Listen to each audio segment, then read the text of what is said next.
This section is about sketching curves. And what it does is it embodies almost everything we've learned and puts it together in one package, which gives you the capability of graphing curves. Now, you may have graphed curves in pre-calculus and thought, I can graph a curve, x-intercepts, y-intercept, vertical asymptotes, maybe even horizontal asymptotes. But the things that we were missing in pre-calculus were those really interesting spots like the hills and the valleys. Who would know to look there in pre-calculus? You actually wouldn't know. You would nail the x-intercepts, you'd get the y-intercept, that's fine. You'd get some of the asymptotes. But if there were some hills and valleys around that you really didn't know about, you might not know to plot those points. You might not know that. Whereas calculus says there's definitely something interesting going on here at these critical numbers, so we need that. Also, calculus tells us all about concavity. So we know precisely if the curve is either concave up or concave down, and we know where it changes concavity, does so at points of inflection. We know where the curve increases and decreases.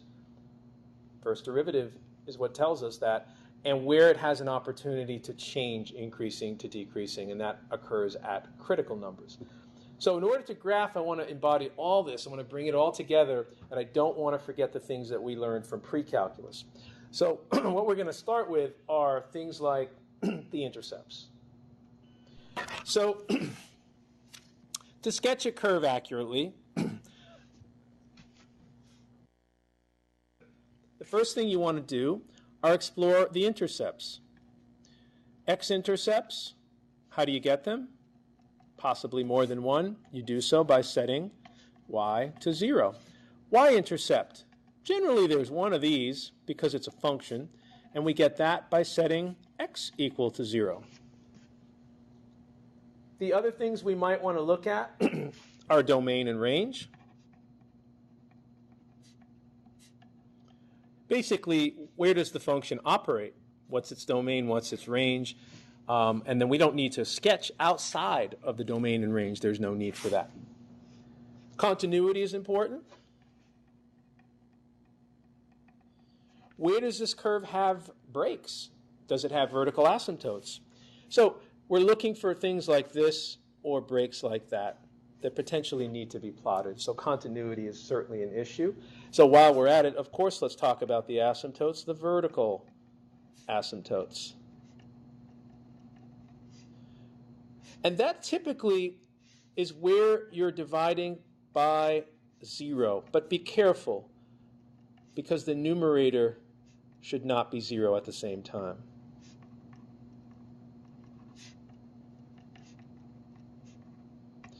Think about it. If the numerator is 0 and you're dividing by 0, you do not have a vertical asymptote. You got one of these guys right here. So vertical asymptotes, we seek out where we're dividing by 0. But the numerator should not be 0 at the same time. What else do we look for? Vertical asymptotes. How about horizontal asymptotes? And we now have a pretty nice technique for that, right? From the previous topic. It's limit as x approaches infinity, and that's going to give you your right side behavior. And don't forget, we may need to do both. So here's the limit as x approaches minus infinity. And that will give us the left end behavior.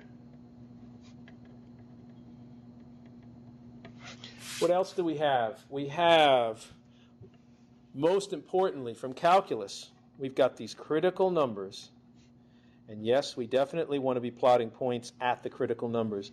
Now, there are two flavors. Don't forget, f prime equals 0 gives you hills, valleys, and little flat spots like this. This is where f prime is actually flat like that. The other flavor is f prime is undefined. Now, to be a critical number, f prime must be undefined while f of x remains defined. If f prime is undefined and f is undefined, we're back up here, guys. So if f is undefined, you know, your function has a break in it right there. It is not really considered to be a critical number. So if f is defined, the y value is definitely there, but the derivative is not, what do those things look like? Remember, they're sharp corners. really sudden changes in direction. So we want to seek out those critical numbers because I would like to know my relative maxes and mins. What else do we do? Concavity.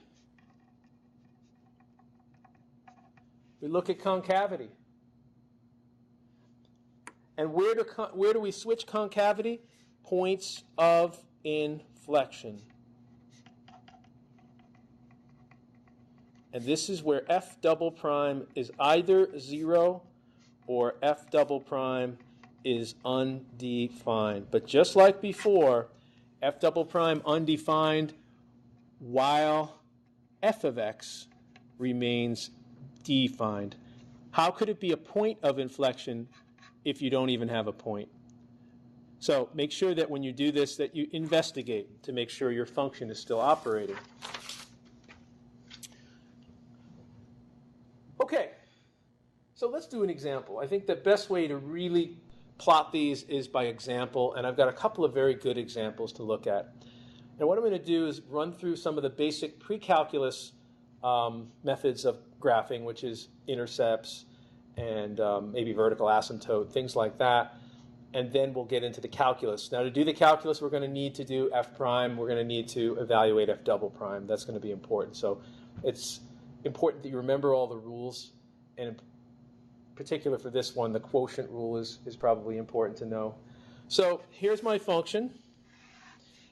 And let's sketch this curve. We're going to see if we got it right by graphing it on the computer, but here's the curve. 2x squared minus 18 all over x squared minus 4. Now the issue ends up being in this chapter is that I want everything. I want intercepts, I want derivatives, critical numbers, relative maxes and mins. This is where really a convergence of where all that stuff comes together. So we really have to be prepared to do that, and I also want to do it methodically, so I like to start with the intercepts. Start with the easiest intercept there is, which is the y-intercept, and you know how to get that. You set x to 0, so let's set x to 0. The f of 0 is 2 times 0 squared minus 18 over 0 squared minus 4. Well, those are just zeros, so it's negative 18 divided by negative 4. Divide both of those by 2, and you get 9 over 2, which ends up being 4.5. So that's our y-intercept. As a coordinate, our y-intercept is 0, 9 halves. Now I've got some graph paper here, and I can publish this on the Blackboard site. I think that'll be helpful. And I'm going to go here to my function. Let's write this for this graph paper. 2x squared minus 18 over x squared minus 4 goes right here into this Cartesian plane. And the first thing we're going to put, plain and simple, is the y-intercept, which is 0, 4.5. There we go. 4.5 is right there. There's our y-intercept. We light it up. That's the only point I have so far. All right, the next thing we want the x-intercepts, plural. It's possible you can have more than one, and we get that by setting y to 0. Well, this is y right up here, f of x.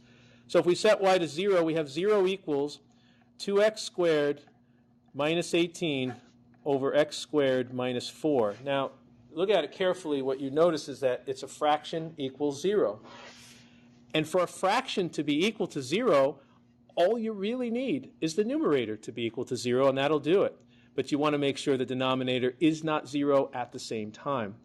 So numerator equals 0 is really the way to do this. We take 2x squared minus 18, set it equal to 0. You can factor out that 2 if that's helpful. In fact, why don't we get rid of the 2 right away? Otherwise, it's distracting, and we might think it's part of the answer.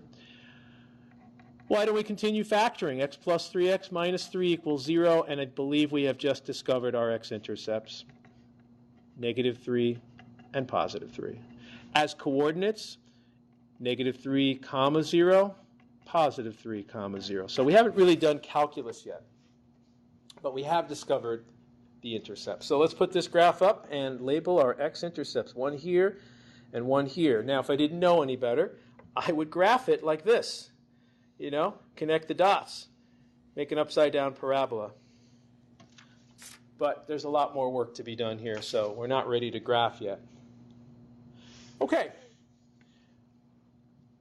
Now, I like doing the vertical asymptotes next, and the reason I like doing the vertical asymptotes is because it's very similar to the x-intercepts.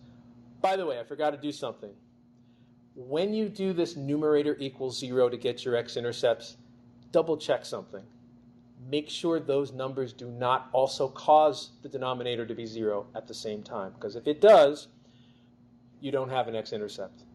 You have an x value that creates 0 divided by 0, and you know what that looks like, right? It's that little undefined spot. It's not an x-intercept. So let's just double check that quickly. What does 3 do to our denominator, or minus 3? 9 minus 4 is 5. What does 3 do at the numerator?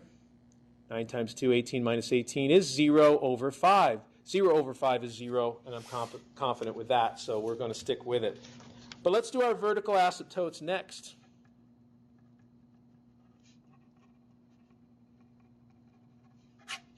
So what sends your curve off the page to infinity? Well, here's the curve, and I think you know it sends functions off to infinity, and that's when you divide by 0. So to find your vertical asymptotes, why don't you set your denominator equal to 0?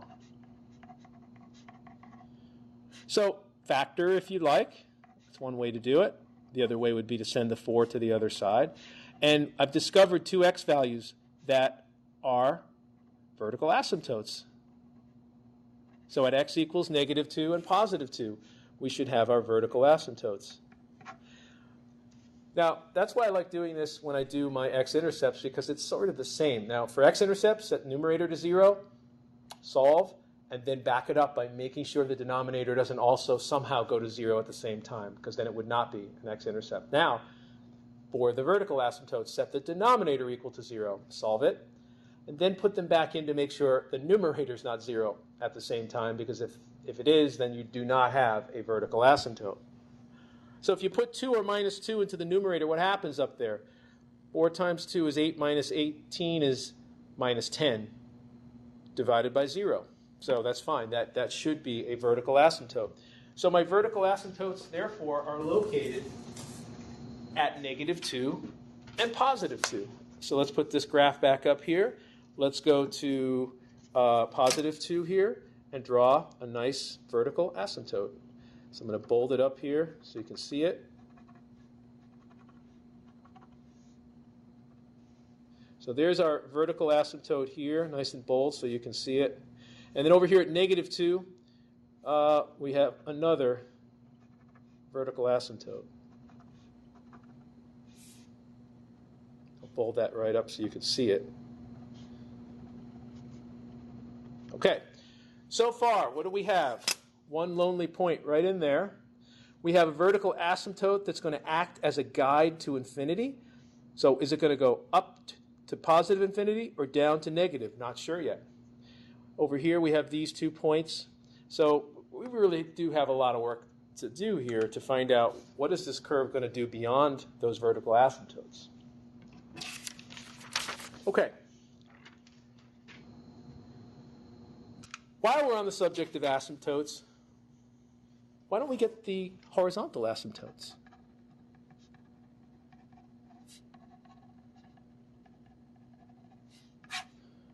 Plural because it's possible that there's more than one. We remember when we did a problem that had a radical in it, we got 2 different horizontal asymptotes depending upon which end you went to.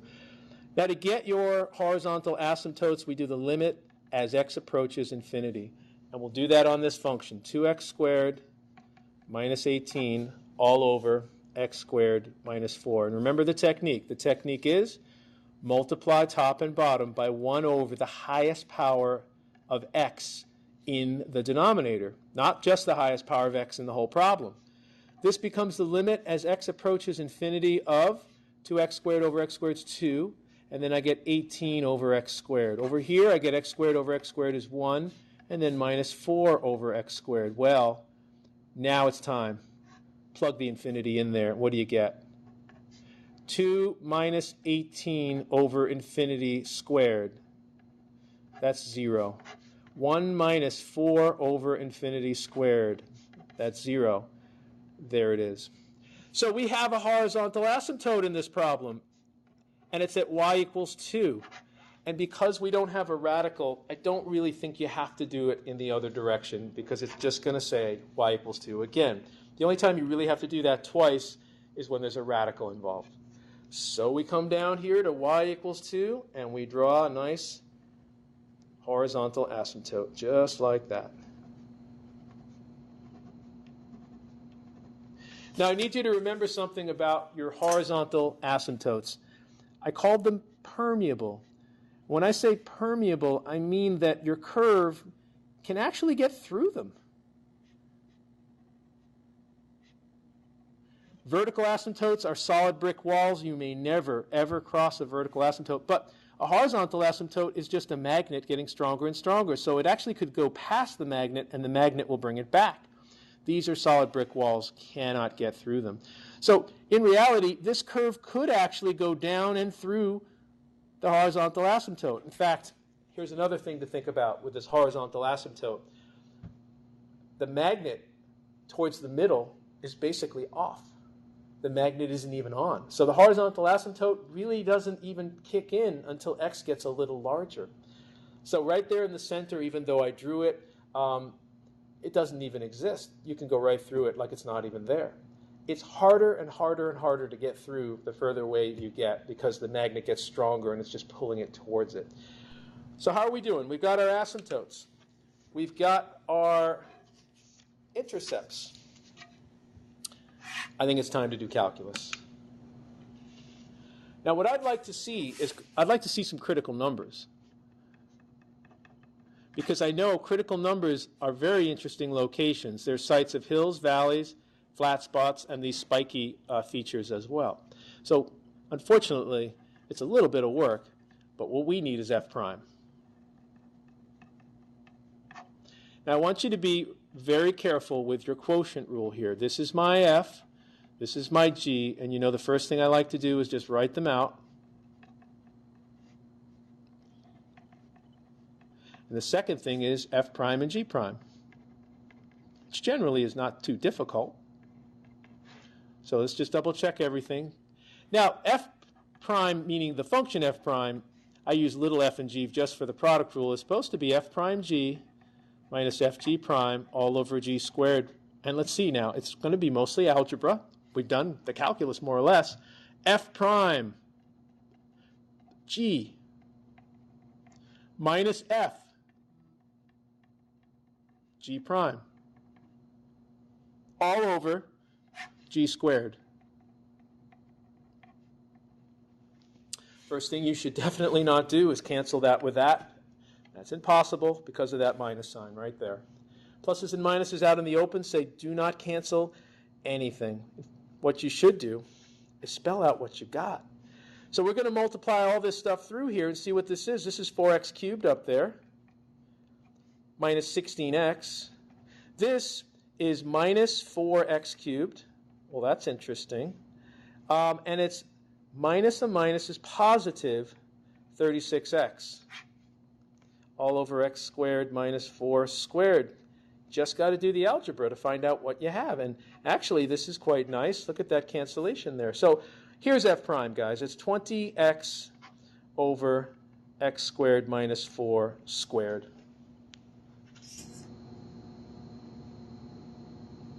It's time to find those critical numbers. So how tough was that? It's not when you have done it a number of times, right? You've got to practice that. You've got to go through to your quotient rule. You've got to go ahead and multiply and add, subtract the things on the top to find out what's really up there. The bottom's not generally a problem. It's g squared down there. It's not a big deal. But you've got to work out the algebra up top there. So how do you determine your critical numbers? Guys, there's two ways to do this. One is f prime equals 0, which gives you these features. And here it is. F prime is a fraction. And how are fractions ever equal to 0 again? Their numerators are equal to 0. So take the numerator and set it equal to 0. And here's our first critical number. So I got to tell you, at x equals 0, I either have one of these, or one of those. I'm not sure which, but I'm pretty certain that that's what's going on at x equals 0, because it's a critical number of that flavor. What's the other flavor of critical number? F prime is undefined. And that typically gets you these things. Okay? So how would f prime ever become undefined? Well, here's my f prime right here. And I think you know how fractions become undefined. That's when their denominator is equal to 0. So set the denominator equal to 0. Take the square root of both sides to get rid of that. Factor if you like. And I've discovered two critical numbers, -2 and +2, that will have, wait a second, they can't be critical numbers, can they? So this is where you have to be very careful. So when f prime is undefined, this is what you think you're going to get. However, you got to really look at these two values and say, well, wait a second. What's going on at f of -2 and f of 2? We got to check that out to see if the function itself is defined. So where's our function? Right here. So what's the f of 2? 2 squared is 4 minus 4 is 0. And if you put 2 up top here, you're going to get -10 across the top. -10 over 0, I thought that was a vertical asymptote. It actually was a vertical asymptote. Now, vertical asymptotes, think about it. The function is undefined. And when the function's undefined, I can guarantee you that all the derivatives behind it are also all undefined. So to be a critical number, remember, it's really important that f prime is undefined to get you these sharp corners, but the function itself must be defined at the same time. That didn't happen here. So, do we call these two critical numbers? No. -2 and +2 are not critical numbers. They are not these two features that you see up here. They are vertical asymptotes. So the only critical number is this one right here.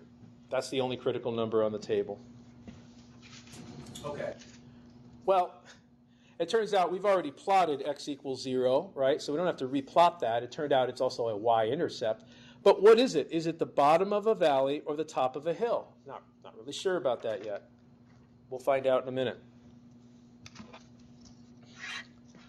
Okay, we got to do a little bit more work here. What we need to do is learn about concavity. And that would involve the second derivative. Now, to get the second derivative, you got to start with the first. And the first derivative was 20x over x squared minus 4 squared. The answer is quotient rule again. Now, this is where all these rules come back and remind us to be careful. To really do this correctly, you want to set f equal to 20x. F prime would therefore be 20. And you want to set g equal to the entire denominator, which is this. And g prime is chain rule, chain rule, chain rule. If there's one rule that's overlooked, it's got to be the chain rule. And I would be very careful about the chain rule. And remember, we never change arguments, and we always take the derivative of the outer function and then take the derivative of the inner, but we chain it with multiplication, all the while not changing arguments. So we check off the 2 does drop down, we deduct 1 from that, and copy the argument in here. Got it. Next, move in, check off the x squared minus 4, that's 2x. So g prime is actually 4x squared minus 4, or if you'd like, you could call it 4x cubed minus 16x. That's another good version of g prime. Okay.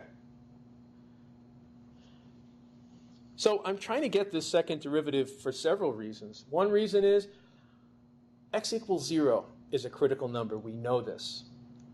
It's of the flavor f prime equals 0. So it's a hill, it's a valley, it's a flat spot. I'm not sure which one it is.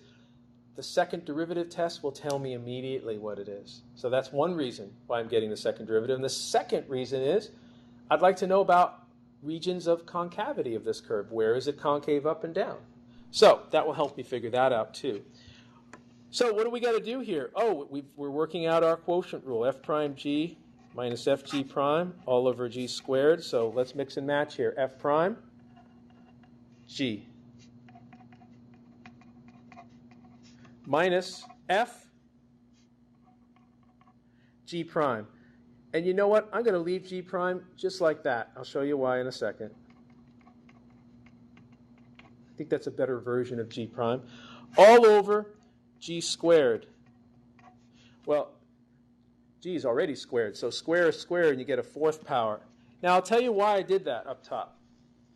Because while you may not ever cancel this with this, you may not cancel that with that because of this minus sign, what you can do is rip out a common factor of x squared minus 4, and that will make your life a lot easier. So we rip one of them out, leaving one behind. This is 80x squared, right? We rip one out, leaving really a 1 behind. All over, and look what happened. This happens a lot, by the way, because now you are allowed to cancel. So you got 1 here, you got 4 here, cancel it off, leaving 3 behind, and what do we really have on top of this thing? 20x squared minus 80 minus 80x squared all over x squared minus 4 cubed. And we finish up, we've got minus 60x squared minus 80 all over x squared minus 4 cubed. All right. I know, it ends up being a lot of work. But hey, you remember x equals 0? That's our only critical number. What's going on at x equals 0? Second derivative test will tell us. Second derivative test says evaluate the second derivative at 0 and it will tell you precisely the kind of concavity you have.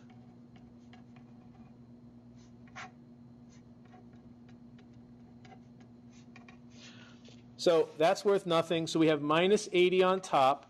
And on the bottom, I have minus 4 cubed. So that's minus 80 on the top. And on the bottom, I have a minus 64. Yes, I could reduce that, right? So we have 10 over 8, because 8 times 10, 8 times 8. And this will be 5 over 4. The number doesn't really play much of a role other than the fact that it's positive.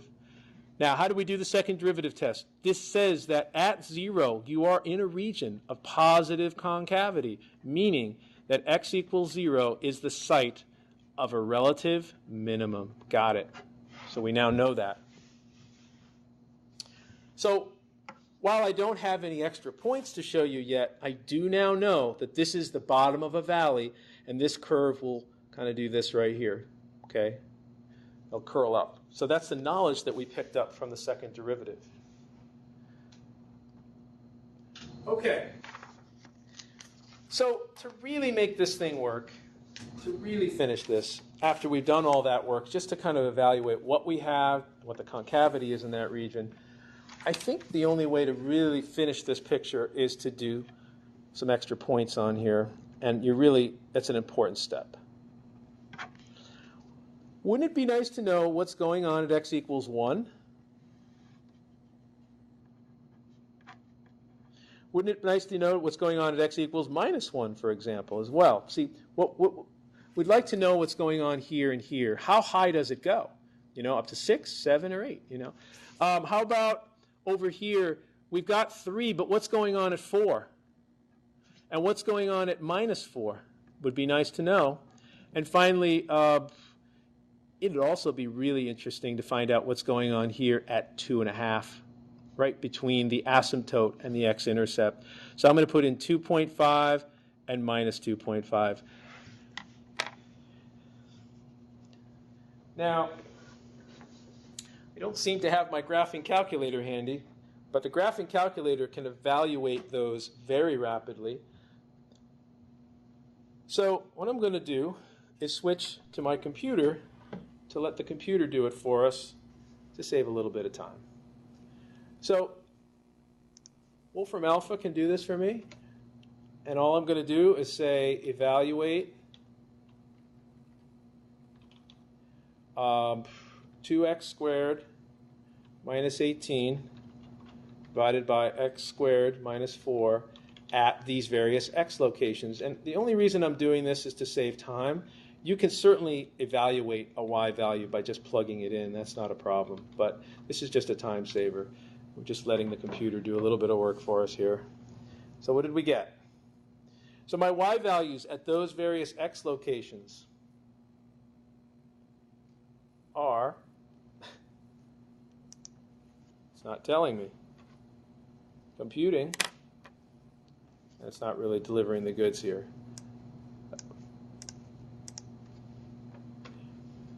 Give me 1 second here to try to fix that.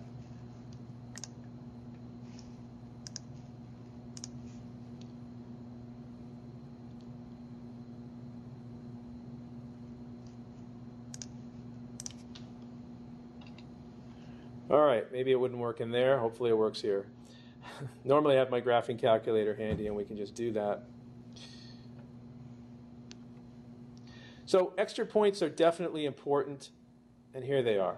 So we've got 16 thirds. We've got 16 thirds. There's some symmetry going on here. We've got 7 over 6. We've got 7 over 6. We've got minus 2.44. We've got minus, so there's quite a bit of symmetry going on, and we'll take advantage of that symmetry in a moment here. So what is 16 thirds? I guess that's 5 1/3, right? So go over here to 1 and plot 5 1/3 right there, and go over here to minus 1 and plot 5 1/3 there. Exactly what we expected, concave up. That's what our calculus told us. And this seems to sit at the bottom of a valley. We can sketch this in now because this is a vertical asymptote guiding that curve off to infinity and around the bend and then up through here, etc. We get right through there to our vertical asymptote. Okay, down here. At 4, we're at 7/6. That's 1 1/6, which is right about there. Okay? At 2 1/2, we're at negative 2.44, which is right about here. So, as expected, my curve is riding down this asymptote, this vertical asymptote right down, and it even curls around and will hug the horizontal asymptote off in that direction. And the same thing happens over here, minus 2.44, and 7/6 is up here. So there's definitely quite a bit of symmetry. And if we had really inquired as to whether this curve was symmetric, y-axis or x-axis symmetric, this curve is y-axis symmetric, then we would have saved a lot of time, and we could have done just half of it and reflected across. So you can see what goes into curve sketching. You have to do your intercepts. You have to do your asymptotes. You really do want to do a little bit of calculus as well to investigate where the critical numbers are. Now, this critical number, there was only one of them. But what if there were other critical numbers, like at x equals 3 or 9 or something, and you wouldn't have really even known to look there? But if x equals 8 or 9 popped up as a critical number, you kind of need to get over there because there's going to be a hill or a valley or a flat spot, and naturally those are important features to be graphed. So let's see if this graph looks as it should. So again, this time we'll see if this works. Our graphing calculator. So 2x squared minus 18, divide that by x squared minus 4, and it does. It does. It very much looks like what we graphed. Here at x equals 2, right there, I can see there's a vertical asymptote. This program certainly doesn't put a dashed line, but sure enough, the curve is riding x equals 2 off to infinity, and down here it's writing x equals 2 to minus infinity, and the same can be said for minus 2 over here, which is something that we picked up. We also picked up y equals 2 as a horizontal asymptote. And look at that, shooting right across here is our horizontal asymptote. And it also worked in this direction. Right here, we did see our y-intercept, which also was called out by calculus to be a relative minimum.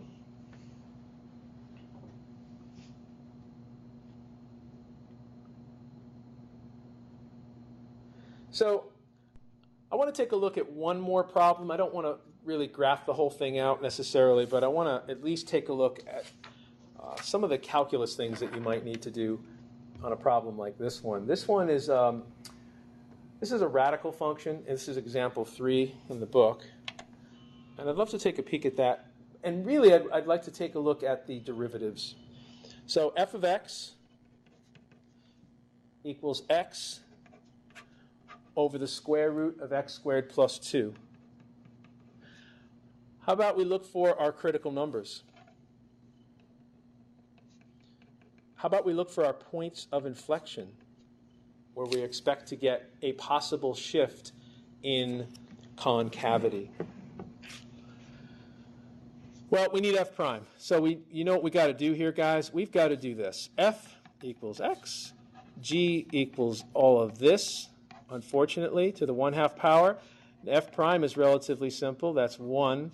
And g prime is not relatively simple. You got to do your chain rule. Very important. 1/2 drops down. Deduct 1 from the exponent, and I always say this, no change to the argument. Chain means multiply by the next derivative, which is 2x. So what is g prime? G prime appears to be this, if you look at it carefully. See, the 2's cancel x on top. The minus means on the bottom a square root. So what we need to mix and match together is f prime g minus f g prime all over g squared. And that's going to give me f prime g minus f g prime all over g squared. We like g squared because that's a square root already and you're squaring it. So that's what we'll get in the end here. So on top I get the square root of x squared plus 2 minus x squared over the square root of x squared plus 2 all over x squared plus 2. Now, typically with derivatives, your best bet here is to join the fractions together. Really want to do that because sometimes we set numerators to 0 and denominators to 0, and it's really best to have them joined together. So this wants to go together with that. How do you do that?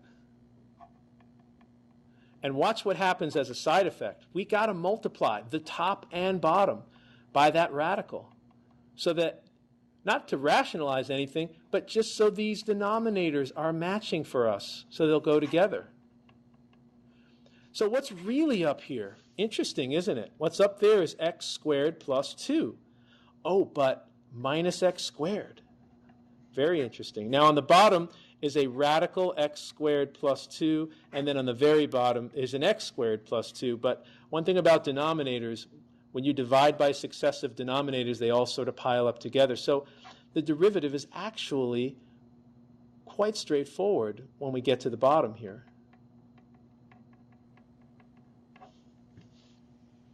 So I didn't rationalize it, but this is telling me something. And what it's telling me is there's no critical numbers. No critical numbers. I do not expect to get hills, valleys, even flat spots, spikes, or anything like that, because how can you get the numerator to be 0? You can't. How can you get the denominator to be 0? You can't. X squared is always positive plus 2 more. X squared is positive plus 2 more. There's no way to make that numerator or denominator positive. Now, I am running out of time, but just keep in mind, no critical numbers. But that doesn't mean there's no points of inflection. So to save us some time, I'm going to just tell you what f double prime is, just to save us a little time. F double prime ends up being 6x over x squared plus 2 squared with a radical down there similar to the first derivative. And now that one, you can get points of inflection. How do you find points of inflection one more time? We set f double prime to 0. We set f double prime to undefined. Now, I know it'll never be undefined because there's no way to make your denominator 0, but there certainly is a way to make your numerator 0. So x equals 0, while it's not a critical number, it says that it's a point of inflection. Now, points of inflection are opportunities to change concavity, like something like that. This is concave down, this is concave up. That could be a point of inflection, although I don't think it's a flat point of inflection because that would also be a critical number. So that's kind of impossible. So it's got to be more like this. Can't be flat. This is concave down and this is concave up. Point of inflection would be here, and it is not a critical number because the tangent line is not flat. So that seems to be what we've got there. Let's take a look and see if that is what we have. So last time we'll graph this. Let's take a look at f of x being equal to x divided by the square root of x squared plus 2. And we should not see hills, valleys, flat spots, or spikes, but we should see a point of inflection at x equals 0, and that is precisely what we see here. So if you zoom in here, right at x equals 0, as promised, is a point of inflection. The left over here would be concave up, the right over here would be concave down, and we do have horizontal asymptotes. Take a look. X equals 1, x equals minus 1. You've got some horizontal asymptotes. And notice that they're different on the left as it is on the right, and that's because this is a radical problem. Remember, to get those horizontal asymptotes, you would do the limit as x approaches infinity and as x approaches minus infinity. And remember, with horizontal asymptotes, with radicals, you get 2 of them. And we did. We got one on top and one on the bottom. So I didn't have time to really finish that. That's something that I'll leave you to try. It's also an example in the book. You can look at page 209, and you can see that they've also run that problem through. My recommendation, look at all of the examples in this chapter very carefully. And they all run through the intercepts. They do f prime, f double prime. They talk about concavity. They look for critical numbers. They look for points of inflection. And it's really important that you plot extra points. We saw that on the graph that we did. So don't forget to do that too. Otherwise, it's tough to get that graph to really be accurate. So look at some of the examples in the book. Try some of the homework problems as well. Thanks very much for your attention.